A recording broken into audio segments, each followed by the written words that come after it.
Hi friends, myself Subhas, the optimal health coach, illness to wellness. Friends, morning work. The importance of morning work आमको समस्त को जना अछि, किंतु आमे समस्ते morning work करिया पई केबे भी बाहरी न थाए एवं morning work करिया पई आम भितर गोटे इंटरेस्ट आसी न थाए। तो आसंतु फ्रेंड्स, आज आमे जानिबा morning work आमे काहे की करिबा। morning work आमे काहे की करिबा, लाइफस्टाइल डिजीज ठारू दूर रहिबा। आमे समस्त जानिजे लाइफस्टाइल डिजीज माने कौन, BP, diabetics, brain stroke, heart disease एवं ओबेसिटी एपरी बहुत सारा लाइफस्टाइल डिजीज जोटा कि आमर जीवन शैली भितर आम शरीर में तैयारी होता है, आमे ताठरू बंचिकी रही परिबा। तो फ्रेंड्स, ये हला व्हाई पार्ट। आमे मॉर्निंग वर्क काहे की करिबा। जदि आमे मॉर्निंग वर्क करूचे ताले एतिक सारा बेनिफिट्स हम पाइबा, किंतु मॉर्निंग वर्क प्रकृत में आम शरीर केमिति काम करिथाए आसंतु से विषय जानिबा, बा मॉर्निंग वर्क आम शरीर उपरे केमिति भाबरे प्रभाव पकोउची। तो फ्रेंड्स, जेतेबेले मॉर्निंग टाइम रे वॉकिंग करिया को बाहरुचे सही समय रे कोन हुए, हमको प्योर ऑक्सीजन मिली थाए। मॉर्निंग वर्क टाइम रे जेहेतु आम शारीरिक परिश्रम अधिक करे, आम बॉडी भितर कोन हुए ना ब्लड सर्कुलेशन अधिक परिमाण रे होई थाए। ब्लड सर्कुलेशन हेबा समय रे कोन हुए, जदि आमे प्योर ऑक्सीजन शरीर को नौचे तो से ऑक्सीजन जाइकरी कौन हुए, लंग्स भितरे ब्लड सेल सहित मिसे एवं ब्लड सेल रो काम होची बॉडी रो प्रतिटी ऑर्गन को नेइकरी ऑक्सीजन पहुंचेबा। तो सही समय रे कौन हुए, प्रतिटी ऑर्गन को जेतेबेले ऑक्सीजन जाइकि हमर पहुंचे, हमर प्रतिटी ऑर्गन कौन हुए निजको हेल्दी फील करे, जहा फल रे कि हमें दिन सारा निजको एनर्जेटिक फील कराए।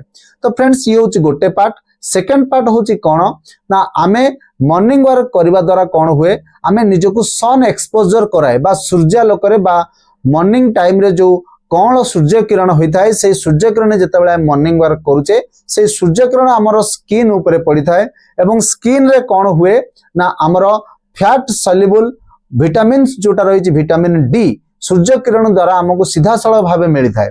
विटामिन डी टा कौन हुए, एक्चुअली दुई प्रकार रो। जेतेबेले हमर शरीर रे विटामिन डी टा सीधा सड़क भाव में पड़े, आम स्किन ऊपर थिबा हमर कोलेस्ट्रोल से विटामिन डी को D3 रे कन्वर्ट करि थाए, जोटा कि एक्टिवली आम बॉडी रे कोन बहुत सारा डिजीज को सॉल्यूशन करि थाए। जो मु प्रथम रु कहली कार्डियोवास्कुलर डिजीज बा लाइफस्टाइल डिजीज गुडा को हमर जो क्रिएट होची, ए लाइफस्टाइल डिजीज गुडा को हमर सूर्य किरण बा विटामिन डी जो हमको मिली थाए, ए विटामिन डी टा आम शरीर रे थिबा लाइफस्टाइल डिजीज को कंप्लीटली भलो करिया पई सहायता करताय।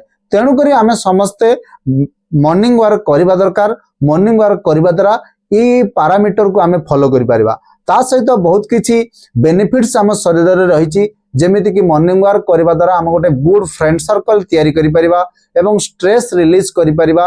आम बॉडी भितरे बा ब्रेन रे हमरो हैप्पी हार्मोन क्रिएट हबो एवं आमे जो लोक मान को बेसिकली बेसी निद हो नाही, राति रे डीप स्लीप हो नाही, से माने मॉर्निंग वर्क करबा निहात दरकार। काहे कि ना मॉर्निंग वर्क करबा द्वारा हमर ये डीप स्लीप हमको प्रोवाइड करथाए। ता सहित आम बॉडी भितरे बहुत सारा हार्मोनल चेंजेस को हमर बैलेंस करिथाए एवं आमे जदि मॉर्निंग वर्क करूचे ताहले आमे एक्स्ट्रा कैलोरी बर्न करि परिबा। गोटे साधारण लोक बसिकी रहिबा समय रे 1 कैलोरी 1 मिनिट रे से बर्न करिथाए, किंतु जदि गोटे लोक एक्सरसाइज करूची बा वॉकिंग करूची बा रनिंग करूची ताले प्रति 1 मिनिट रे से 3 रु 4 कैलोरी बा अधिक इंटेंस वर्कआउट जदि गोटे लोक करूची 5 कैलोरी पर्यंत से 1 मिनिट रे बर्न करि पारे। जहा फल रे कि आमे दिन सारा भितरे जदि प्रतिदिन आमे 300 रु 500 कैलोरी एक्स्ट्रा बर्न करूचे, ताहले जो लोक मानकर ओबेसिटी प्रॉब्लम रहिची से ओबेसिटी रु मध्य से निजको बंचई की रखी परिबे एवं बॉडी रे हमर प्रॉपर बीएमआई मेंटेन हे की रही परिबो। ये सब होची कोन ना हमर मॉर्निंग वर्क रो फायदा। तो फ्रेंड्स, ए वीडियो माध्यम रे म आपन को जणेबा को एया चाहिची, आमे माने मॉर्निंग वर्क निहाती करबा दरकार। मॉर्निंग वर्क हमर जीवन सारा रे गोटे एवरीडे वर्क। तो मु लास्ट को एंड करिया पूर्व गोटे मेसेज दे के एंड करिया को चाहिबी, health is a journey not a destination. एटा होची गोटे एवरीडे प्रोग्राम बा एवरीडे एक्टिविटी। एटा को आमे ओवरनाइट बा 1 नाइट रे केबे भी कंप्लीट करि परिबा नाही। हमको सब दिन किछि ना किछि अल्प समय देकरी आमे आको कंप्लीट करबा निहाती दरकार। Thank you.